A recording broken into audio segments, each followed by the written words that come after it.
السلام عليكم.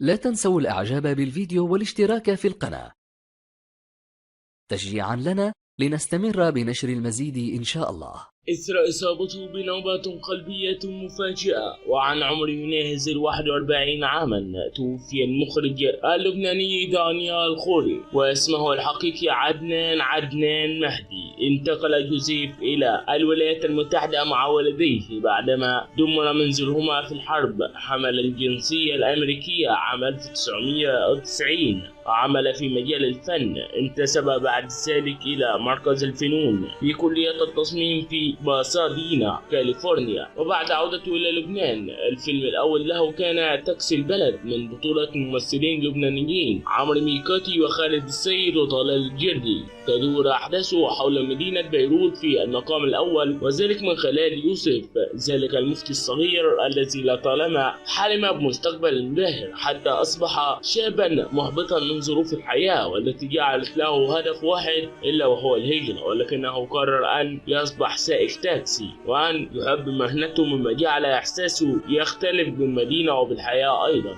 وفي الأخير نترككم في رعاية الله وأمنه والبقاء لله، وإنا لله وإنا إليه راجعون. ربنا يرحمه ويغفر له ويجعل مثواه الجنة، اللهم آمين يا رب العالمين. والسلام عليكم ورحمة الله تعالى وبركاته.